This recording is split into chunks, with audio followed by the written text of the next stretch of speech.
Está aberta mais uma sessão da Confraria do Brito. Gaúcho de Pelotas, delegado da Polícia Federal há 20 anos, ele coordenou a equipe de segurança de Lula do início da campanha eleitoral até a posse do novo presidente. Também coordenou a equipe de segurança da ex-presidente Dilma Rousseff em 2010 e comandou a segurança da Copa do Mundo de 2014 e das Olimpíadas do Rio em 2016. Em 2018, ele afirmou que a corrupção é um problema sistêmico do Brasil.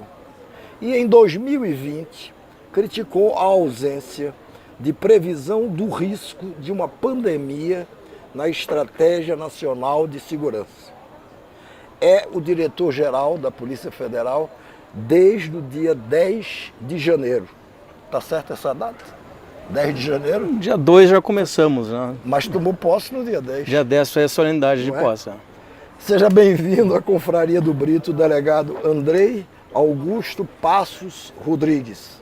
E também seja bem-vindo o jornalista Bob Fernandes, do canal Bob Fernandes no YouTube, nosso convidado especial.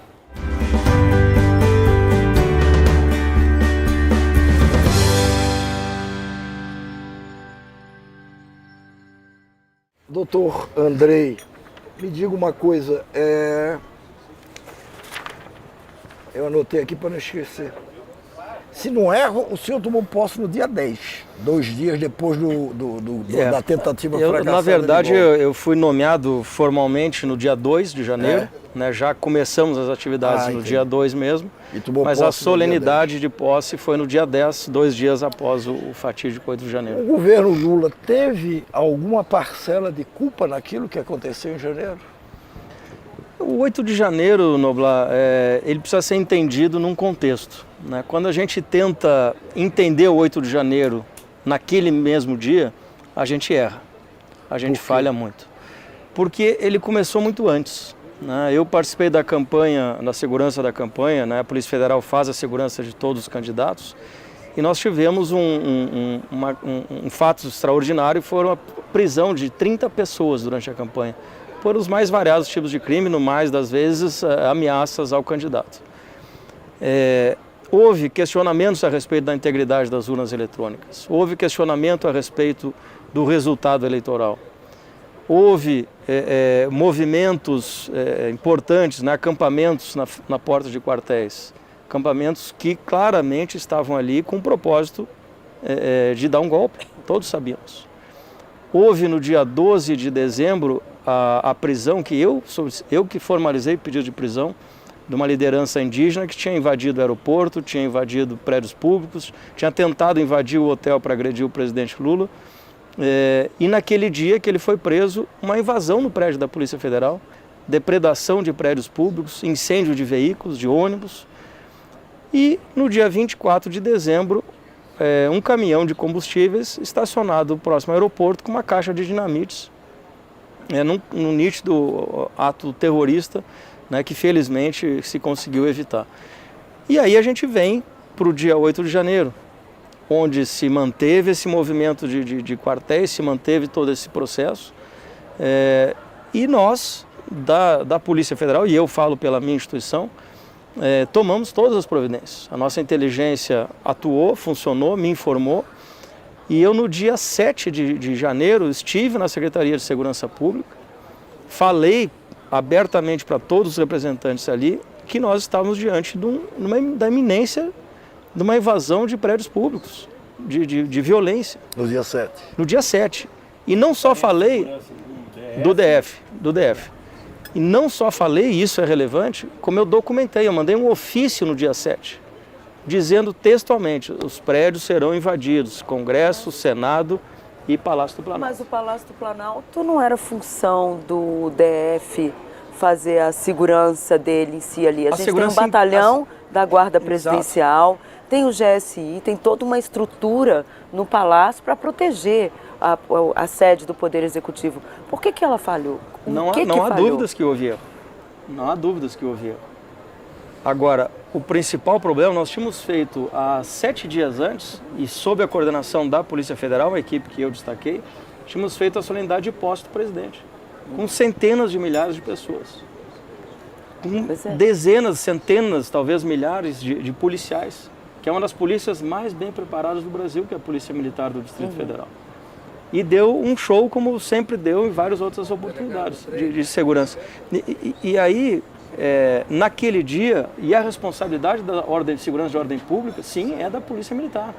Então ela que deveria ter evitado que essas pessoas chegassem ao prédio. Se aproximassem, mas no momento que chegaram, como é que deveria haver uma atuação também de outras agências de segurança que falharam. Acho que ninguém duvida que houve falhas. Delegado, dentro desse contexto que o senhor está descrevendo, durante 70 dias, na porta dos quartéis, as pessoas estavam lá.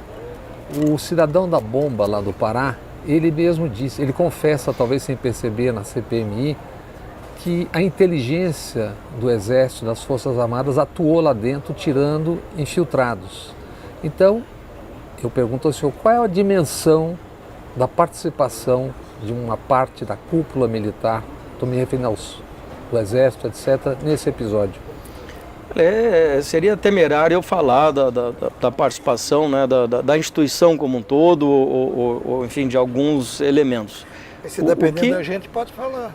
Não, mas eu não tenho problema nenhum, né, e procuro ser muito autêntico e falar as coisas que eu penso, porque eu não estou revelando nada assustador aqui, em que pese a gravidade do caso. Mas o que a gente pode dizer em relação ao papel de alguns militares ou de parte das Forças Armadas é de que houve sim uma complacência com aquilo. Eu não imagino que o acampamento de sem terra, de professores, tivesse aquela acolhida. Nem a torcida do América. Nem a torcida do Chavante, que é o meu time, é o Brasil de Pelotas. Nós não teríamos essa possibilidade de estarmos ali acampados. No entanto, se permitiu, e não só se permitiu, e aí vem a gravidade da questão, como no dia, salvo engano, dia 29 de dezembro, não sei se 28 de final, enfim, as forças de segurança foram lá para retirar aquelas pessoas de lá. E foram impedidos por alguns militares. Dia 8 de janeiro, depois de tudo aquilo que se viu, novamente as forças de segurança foram lá. Só no dia seguinte de manhã. E foram impedidos com tanques de guerra postos na rua. Na noite do dia 8. Na noite do dia 8, eu estava lá.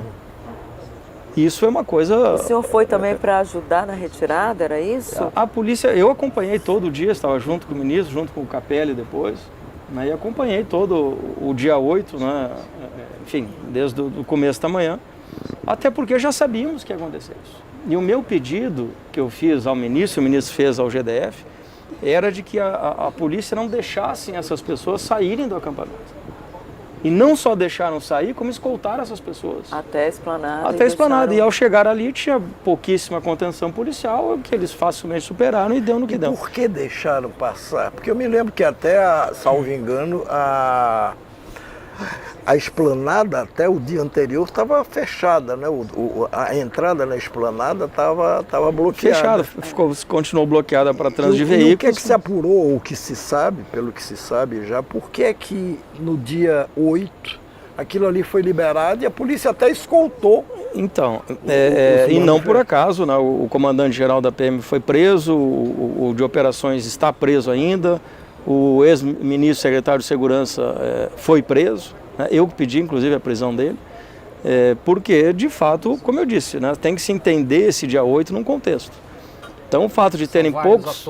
São vários atores. E o fato de haver poucos policiais ali, e isso as investigações estão mostrando, eu não estou aqui revelando nenhum grande segredo, está posto para todos, há uma sequência, né, uma cadeia de ações, e esse é um dos capítulos, enfim, um dos episódios dessa série. Né, que foi a falha, e aí proposital, não proposital, intencional, com segundas intenções, a investigação vai dizer, mas houve, né, notadamente, e aqui eu falo, 7 dias depois da posse do presidente, né, que tinha polícia para todo lado, tudo tranquilo, fiscalização, contenção. Né, então, enfim, de fato, eu não posso aqui dizer o porquê, né, porque acho que são os porquês, né, mas enfim. Desculpe interromper. Na CPI, o depoimento ex-chefe da ABIN, com relação ao episódio em si, do dia 8, ele disse lá que foram 33 comunicados oficiais da ABIN para o Gabinete de Segurança Institucional, comunicando a iminência de que haveria uma invasão no prédio do Palácio Planalto.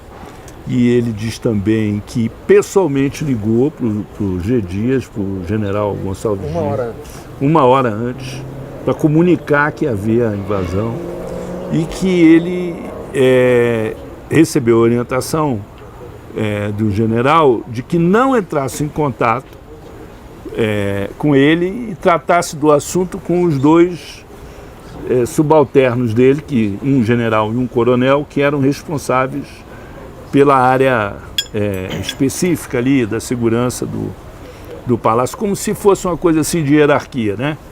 Eu não trato com você, eu sou ministro, a tua hierarquia é essa aqui, ou coisa pior.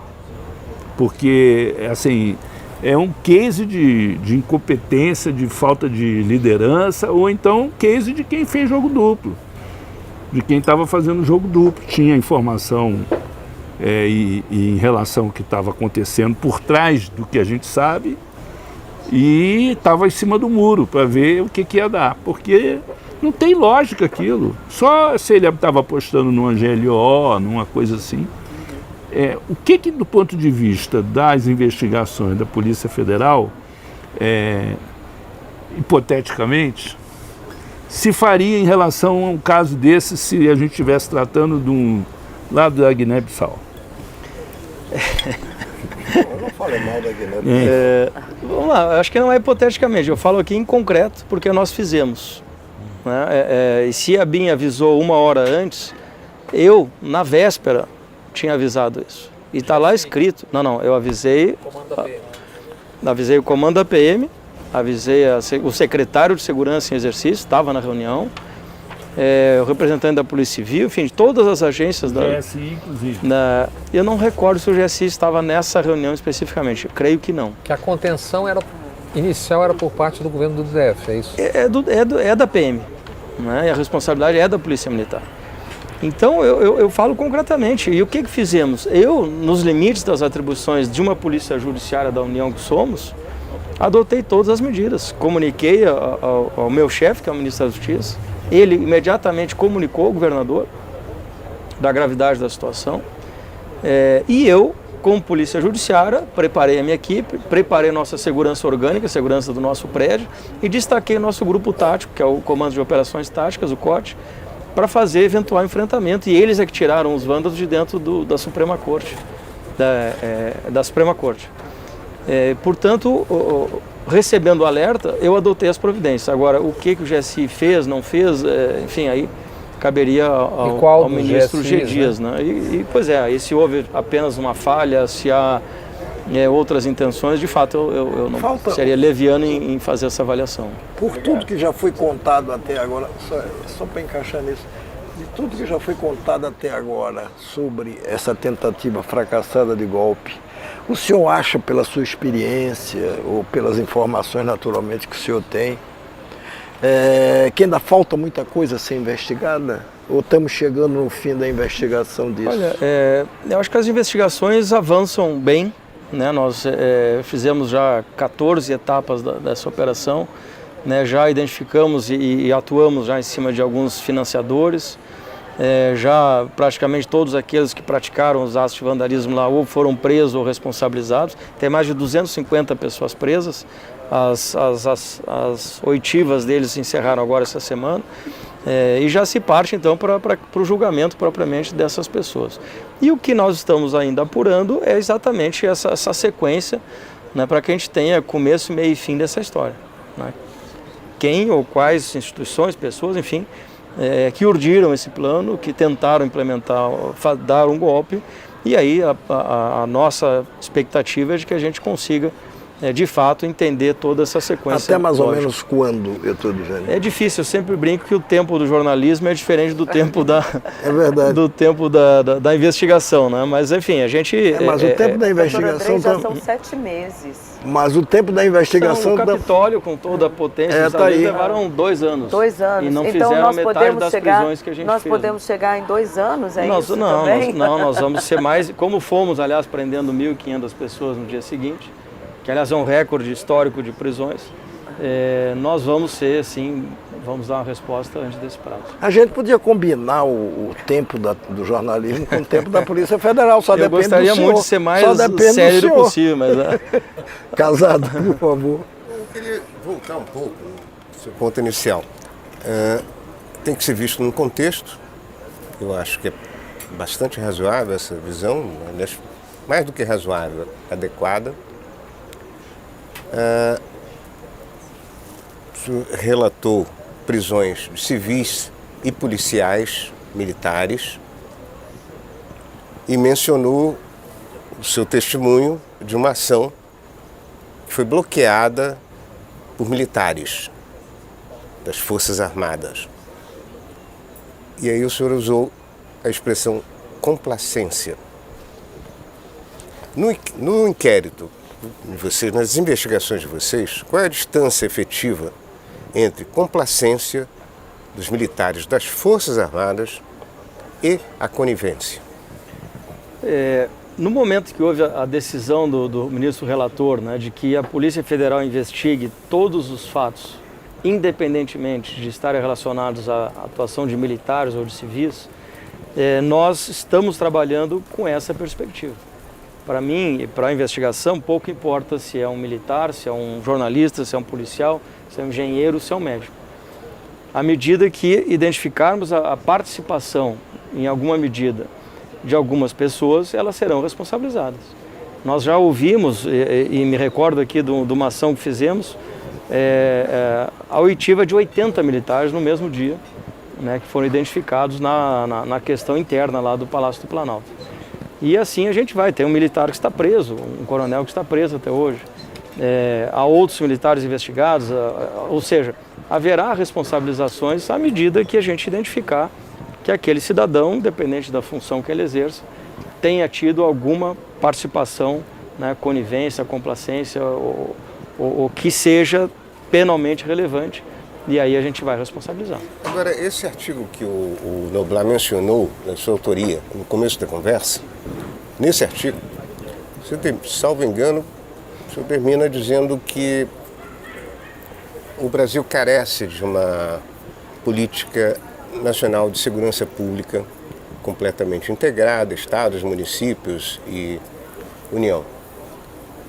O episódio de 8 de janeiro mostra uma completa desarticulação em todos os sentidos, inclusive entre as forças federais e as locais, no caso do Distrito Federal. Já temos aí 7 meses. Existe hoje um esboço que seja de uma política nacional de segurança pública integrada em todos os sentidos? Casado, aqui tem uma coisa que tem a ver com isso. Tem um projeto já em andamento com um nome estranho que eu não sei qual, que é de integração efetiva via verbas do Ministério da Justiça, não sei se Polícia Federal, em ações que já estão acontecendo que praticamente levam essa integração porque são financiamento com diárias das polícias todas. Isso já está andando em que pé? Qual é a pretensão? Até onde isso vai? Ótima colocação. Vamos lá, acho que segurança, e eu acho que eu devo ter escrito isso, enfim, tem 3 pontos fundamentais. Risco, ameaça e vulnerabilidade. E o Brasil carece, né, de fato, de que se tenha essa análise contextualizada, às vezes está muito regionalizado, cada estado tem, eu na minha instituição tenho, mas falta de fato uma melhor coordenação nacional. Então agora no âmbito da Polícia Federal, e aí Bob, nós já instituímos, e foi a assinatura que fizemos na solenidade da sexta retrasada, as Forças Integradas de Combate ao Crime Organizado, as FICO, e também as nossas bases de grupos de investigação sensíveis.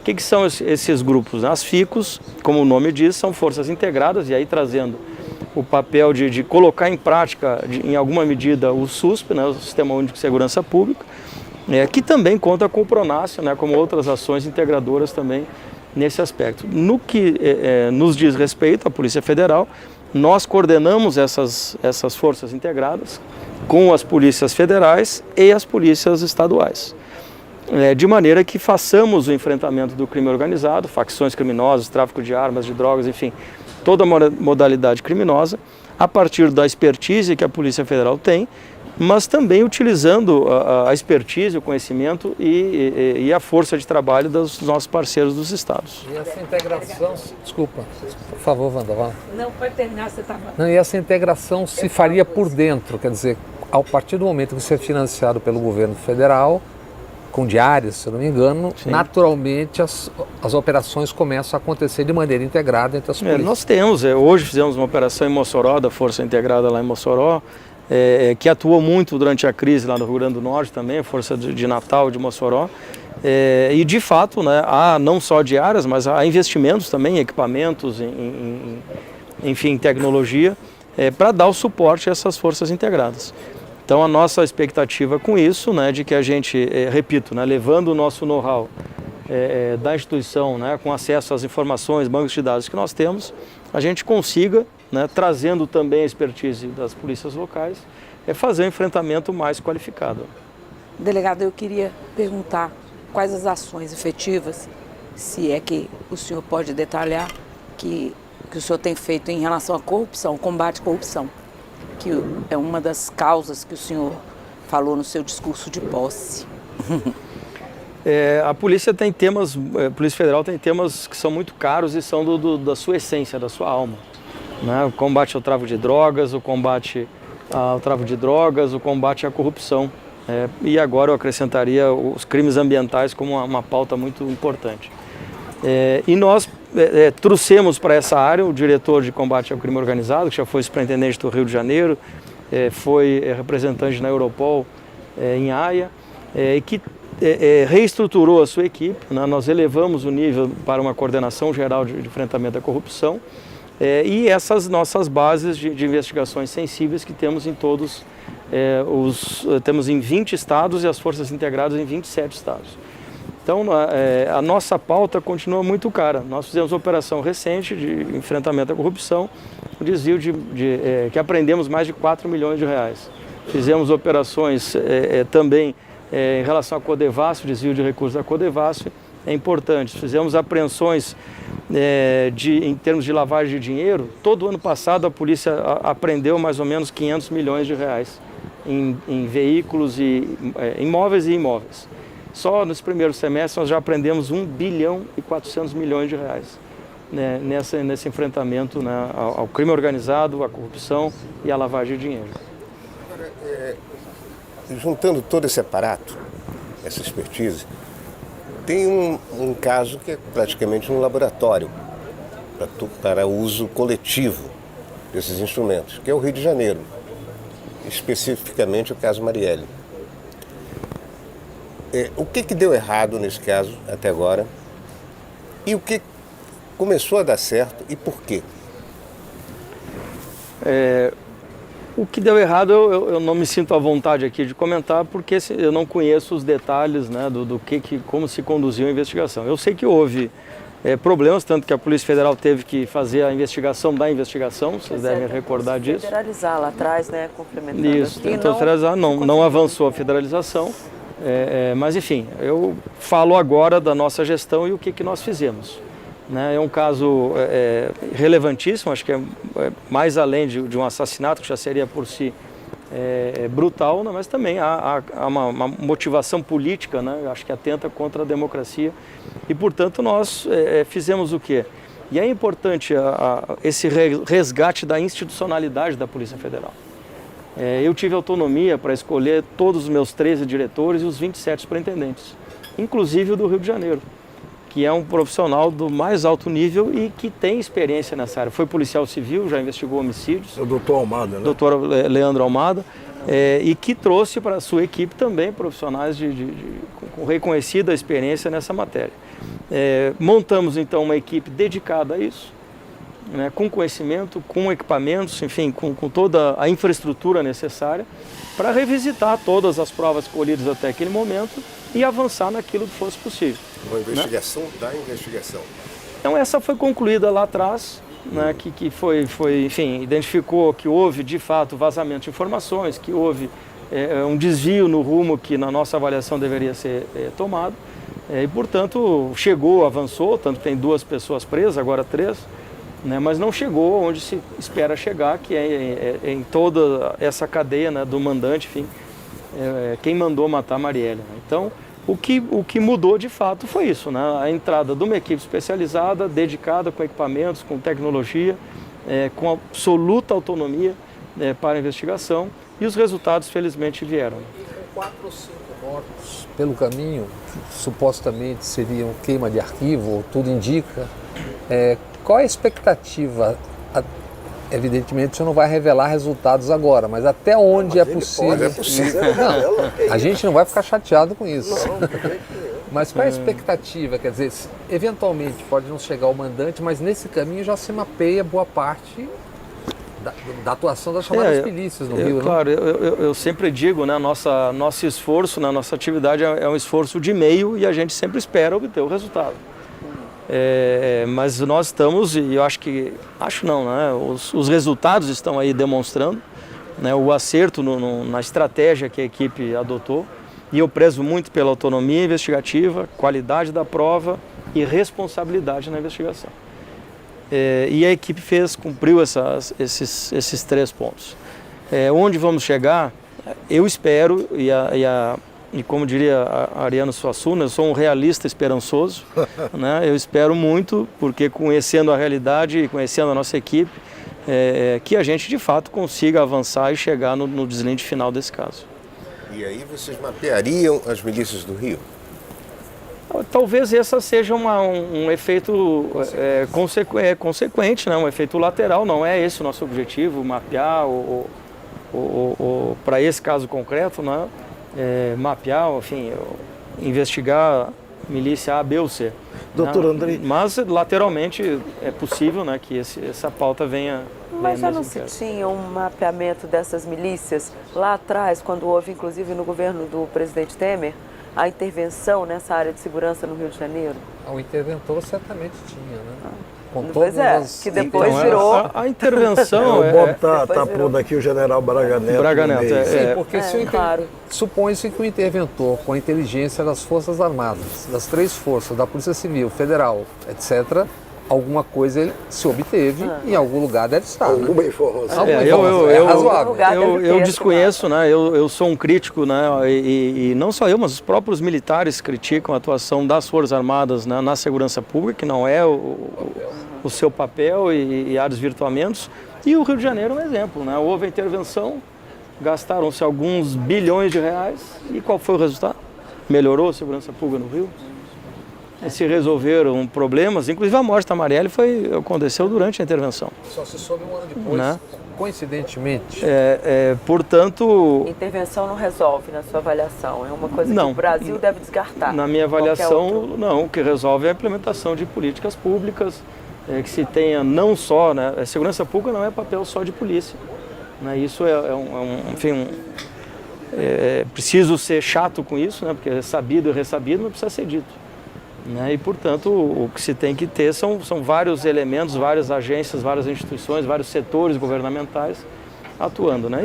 E a questão da intervenção, se produziu ou não produziu, eu desconheço. Né? O nosso trabalho não guarda nenhuma relação com o material produzido durante a intervenção. Me diga uma coisa, por que o governador Cláudio de Castro, do Rio de Janeiro, pressionou tanto o próprio presidente Lula, pelo menos com o Lula, conversou 2 vezes, pessoas do Ministério da Justiça, querendo evitar a nomeação do delegado Almada para superintendente da Polícia Federal do Rio? Olha, eu só posso dizer da autonomia, né, que eu recebi do presidente e do ministro Flávio Dino para montar a nossa equipe. É claro, e é normal, né, que muitos políticos, às vezes tenham pessoas conhecidas que querem indicar para cargos OBs, para intendências ou qualquer outro posto. Isso é absolutamente natural que aconteça. Entretanto, eu apresentei para o ministro a lista dos 27 superintendentes que pretendia nomear, né, dentre eles 9 mulheres, que é o maior número de mulheres na história da polícia como dirigentes regionais, e esses nomes foram todos eles aprovados, não sem antes a discussão do currículo de cada um, mas todos eles aprovados, né, pelo perfil técnico que tem e o alinhamento com as nossas diretrizes de gestão.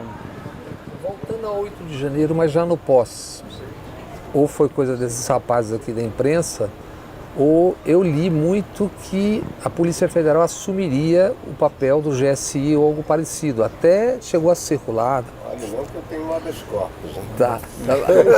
O que aconteceu? O que aconteceu? Porque parece que houve uma meia volta volveira ali. Não, na verdade, Bob, eu acho que está se referindo à segurança do presidente, do vice-presidente e das respectivas esposas. O que houve é que, em razão de todo o cenário, né, se previu já durante 6 meses que a segurança dessas autoridades seria conduzida integralmente pela Polícia Federal. E assim foi feito. Nós fizemos o trabalho na campanha desde julho até julho deste ano, né, integralmente Polícia Federal. A partir daí, o presidente decidiu que quer um sistema híbrido que envolva também os militares nesse cenário. Portanto, hoje, o sistema que está em vigor é esse, é um sistema híbrido. Mas já está montado, redondo. Onde nós estamos 100% Polícia Federal com a dona Janja e com policiais e com militares do GSI na segurança do presidente. Então esse é o modelo que está funcionando hoje. Carece ainda de uma melhor regulamentação, respondendo a tua pergunta, que os ajustes estão sendo feitos num decreto para ser publicado, mas isso não impede o trabalho que está sendo feito. No Pará ontem? Então, prisão é coisa de polícia, né? É tema de polícia. Eu não escondo de ninguém, e falei isso reiteradas vezes, e repito, os próprios militares entendem que não é papel de militares trabalhar em segurança pública, e portanto eu entendo que a segurança, né, como é na Alemanha, nos Estados Unidos, na França, na Inglaterra, na Espanha, na Argentina, na Colômbia, no Peru, em todas as democracias a segurança é feita por polícia. Portanto, quem prende é a polícia. Quem prendeu esse cara em Santarém é a polícia. Quem fez busca e apreensão hoje em Belém do Pará foi a polícia. O vigilante. Quem prendeu os 30 pessoas que ameaçaram o candidato e o presidente eleito foi a polícia. É papel da polícia. Houve uma ameaça de bomba agora no Ministério do Desenvolvimento, Indústria e Comércio, né? O GSI, que está fazendo a segurança do vice-presidente Alckmin, quando identificou um objeto suspeito, aciona a polícia. E é assim que tem que ser, a polícia fazendo o seu papel. E eu entendo. Nesse caso? Há algum suspeito nesse caso? Não, não havia bomba nenhuma, nada, era uma mala com roupas. Sexta-feira, alguém queria... Nessa sexta-feira, o presidente Lula, lá em Parintins, ele reclamou que eu cheguei aqui, na campanha eu vim em carro aberto, desfilei, pude ver as pessoas. Em época de campanha a gente sempre anda em carro aberto. Quando chega a pessoa na presidência da República, hoje, inclusive, nessa sexta-feira, ele reclamou que cheguei aqui hoje num carro blindado, com vidro fumê, vidros fechados, não pude ver as pessoas. Isso não se repetirá. Ele prometeu isso lá nessa solenidade em Parintins. O presidente vai passar a andar em carro aberto. O senhor acha que há uma segurança? Enfim, isso pode ocorrer? Ou não tem jeito de botar o presidente da República em carro aberto?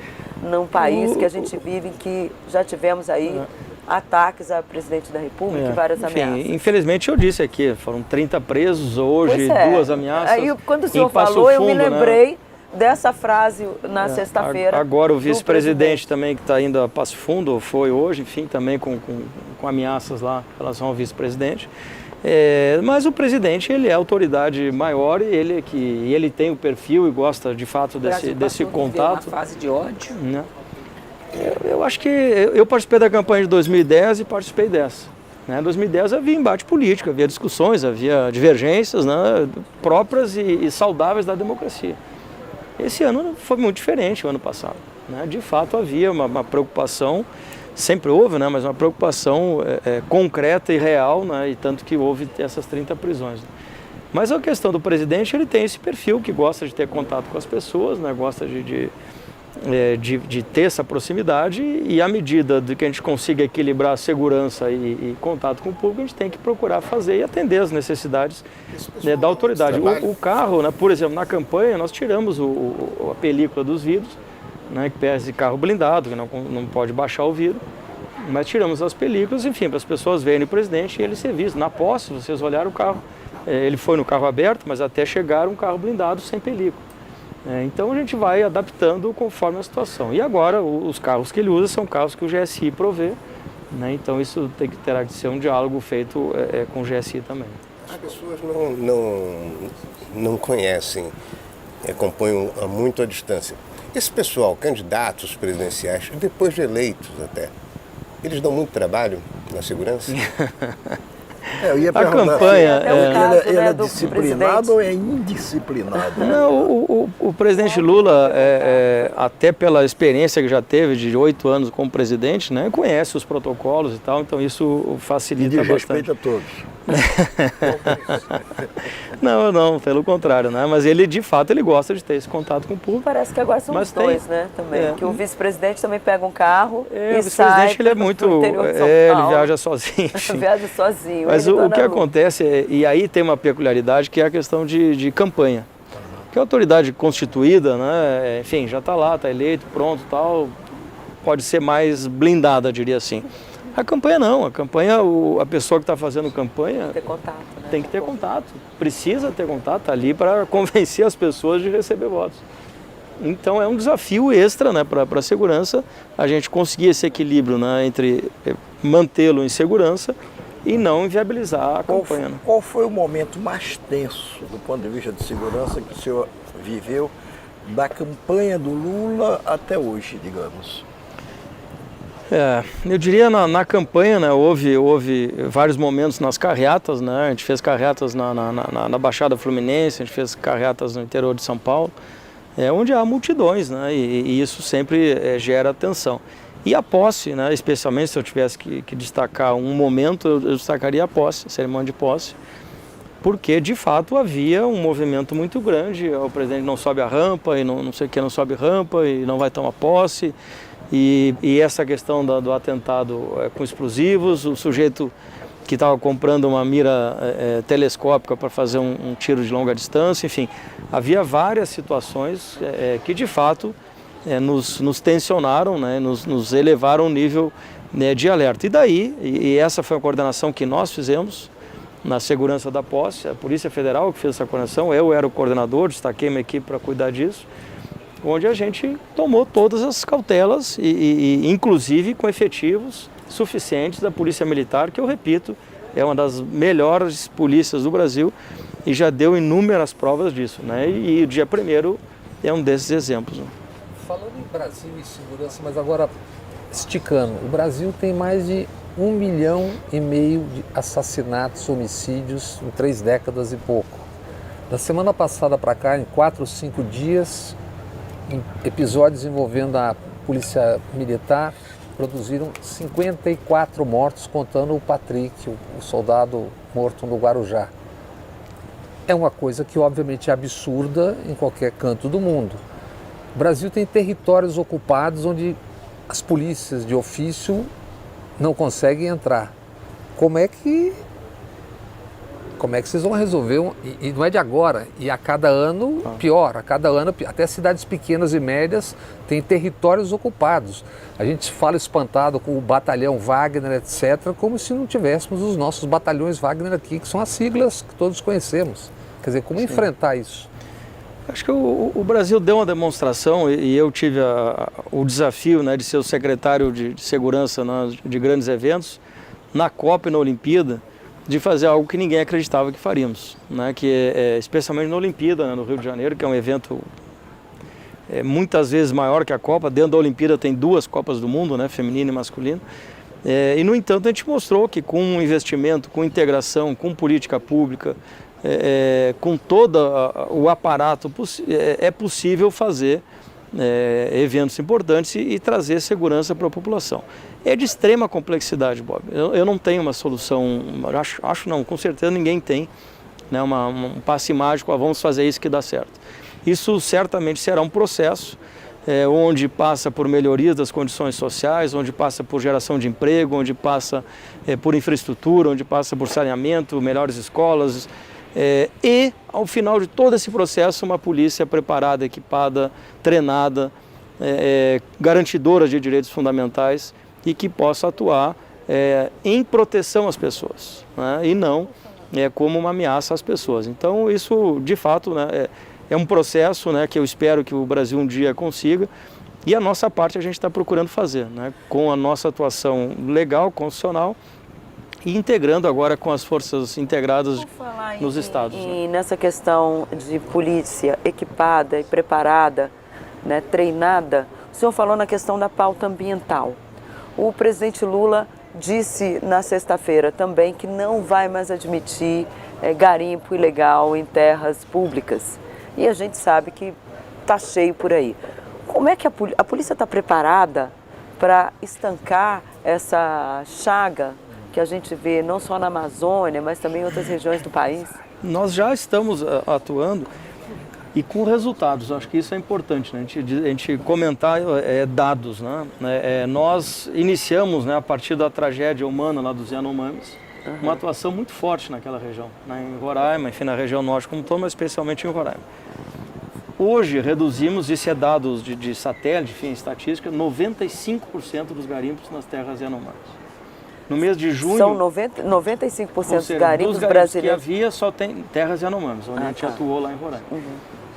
Ou seja, só 5% dos garimpos que ainda, em alguma medida, estão funcionando. No mês de junho, não houve nenhum alerta de satélite de desmatamento também naquela região. Portanto, isso é uma demonstração que o trabalho, não só da polícia, mas do ICMBio, IBAMA, o apoio logístico das Forças Armadas, dão resultados. Delegado, né? Desculpa interromper mais uma vez, mas o delegado, seu colega, Alexandre Saraiva, que foi quem comandou aquela operação de apreensão de madeira e que envolveu, então, o ministro do Meio Ambiente, que hoje é deputado, Ricardo Salles, ele demonstrou naquela operação que existe um sistema complexo de exploração de recursos de maneira ilegal e clandestina na Amazônia, que não se restringe ao garimpeiro que está lá, o cara que foi lá serrar a árvore, que tem uma indústria estruturada e montada, que inclusive chega a falsificar guias de exportação, etc. E assim, nós sabemos também que no caso da pecuária, por exemplo, é muito difícil o rastreio do gado, da pecuária, oriundo daquela região. Agora mesmo houve uma operação que demonstrou que isso, né, que os caras esquentam o gado, a carne, o gado que veio dessas áreas e tal. A quantas anda aquela investigação especificamente que estava sendo feita pelo Alexandre Saraiva, e qual o destino do Alexandre Saraiva, que tem uma expertise lá na Amazônia do ponto de vista funcional? Qual é o papel que ele está tendo na Polícia Federal? E também da investigação sobre o relator da CPI do MST, né, o Ricardo Salles, porque ele era um dos principais acusados ali. Né? Em relação às investigações em concreto, eu não saberia dizer em que estágio está ou estão essas investigações, mas na questão desse enfrentamento, nós desenvolvemos várias ações e, concordando plenamente contigo, não é possível a gente pensar em enfrentar o desmatamento, o crime organizado, sem pensar na questão empresarial. Então, o nosso foco, e se olhar agora essas ações nas terras de garimpo, nós já fizemos busca e apreensão em São Paulo, em Goiás, em vários lugares, e aprendemos milhões de reais já e aprendemos muitos ativos também. E estamos com 2 projetos importantes, um que chama Ouro Alvo, que é um projeto que a gente chama do DNA do ouro, ou seja, é possível, né, identificar a origem daquele ouro, mesmo que ele já esteja num cofre de alguma agência bancária e dizer se ele tem origem legal ou ilegal. O mesmo para madeira, achei um projeto Madeira de Lei, que fizemos junto com a União Europeia e a Europol, onde a gente também, junto com os nossos principais destinatários, Estados Unidos e Europa, especialmente pelo Porto de Roterdã, a gente consegue então fazer uma ação integrada com os outros países. E agora eu estou indo inclusive à cúpula de Belém, na cúpula da Amazônia em Belém, onde o presidente já anunciou, e lá vamos consolidar a criação de um centro de cooperação policial internacional em Manaus. Porque não adianta a gente apertar, eu digo, entre aspas, o enfrentamento aqui no Brasil, porque eles atravessam o rio e estão na Colômbia, estão na Venezuela, estão no Peru, enfim, estão nos países vizinhos ali desmatando, e a floresta tem que ser preservada como um todo. Então nós estamos trazendo esses países para o Brasil, para que a gente faça um enfrentamento regionalizado sob a nossa liderança naquela região para todos os crimes ambientais e com foco também naquilo que a gente sempre busca, seja para o tráfico, para o crime organizado, para o crime ambiental, que também é organizado, a gente busca que é a desestruturação financeira dos grupos. E é nesse viés que a gente vai avançar. E o Saraiva? O Saraiva caiu o Saraiva, não, de maneira alguma. Ele estava em Volta Redonda. O Saraiva é um amigo, é um grande profissional, tem uma ótima relação pessoal, inclusive, com ele. E conversei com ele, ele pediu em determinado momento, queria ficar por questões pessoais na lotação atual dele. Então, assim, ele permanece. Não sei se é Volta Redonda, né? Eu sei que está no Rio. Não sei se é mas eu digo, isso é importante que se diga, né? Esse período de caça às bruxas passou. Hoje, quem tiver que investigar o que tiver, vai investigar. Nós fizemos uma operação contra pessoas que estavam ameaçando o senador Sérgio Moro, que é sabidamente um desafeto do atual governo. E fizemos, com independência. E fizemos operações para outro sentido que incomodou partidos de oposição. Então a Polícia Federal hoje investiga e o policial tem autonomia para investigar, com responsabilidade, que se diga, o que tiver que ser feito. Então, e o Anderson Torres, que é inclusive, sim, se eu não me engano, é delegado federal. Ele é delegado federal. E que é responsável, pelo menos tudo indica, um dos responsáveis pelo que aconteceu no 8 de janeiro. Qual é a situação funcional dele hoje? Ele está afastado das funções, preso. Ele está preso, foi solto, não está encarcerado, mas está com restrições, com tornozeleira, e afastado das funções. Então ele vai responder ao processo criminal, que segue sendo instruído, e a par disso tem a questão funcional, que ele responde ao processo administrativo disciplinar. Só por curiosidade, é verdade ou é lenda essa história de quando a Polícia Federal vai sair para uma operação, nem o ministro da Justiça sabe? Ou sabe um pouquinho, ou não sabe de nada? Não. É lenda.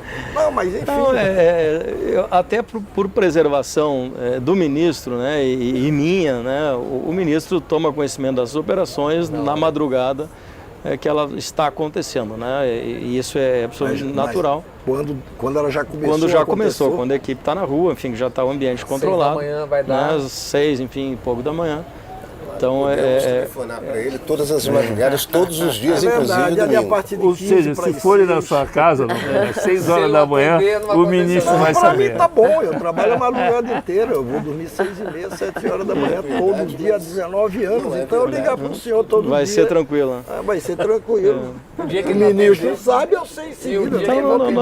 Não é lenda e segredo nenhum, não é. O senhor falou do senador Sérgio Moro.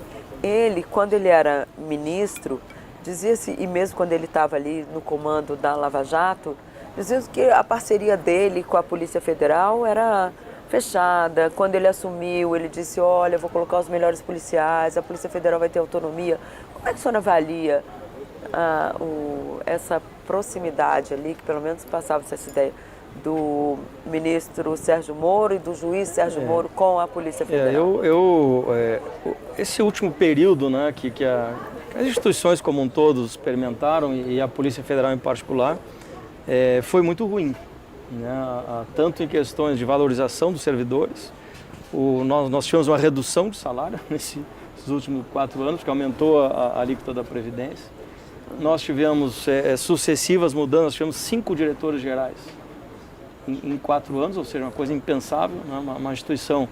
Imaginem vocês uma empresa de 15 mil funcionários que atua em 20 países, mudar o seu diretor a cada 8 meses. Né? Como é que se estabelece uma política? Né? Várias questões, Saraiva foi um caso que foi retirado da operação, o superintendente do Rio foi retirado também, que hoje é o meu diretor de crime organizado, foi retirado por suposta baixa produtividade e era o que tinha o maior índice de produtividade da instituição. Enfim, então foi um período que eu avalio muito ruim, né, para a instituição e que agora a gente resgata, como eu disse, com autonomia, com responsabilidade e com a institucionalidade. Né? Nós investigamos quem tivermos que investigar e aí os resultados estão aí, não preciso ficar falando. Agora eu queria fazer uma pergunta sobre as 2 empresas que mais cresceram no Brasil nos últimos 15 anos.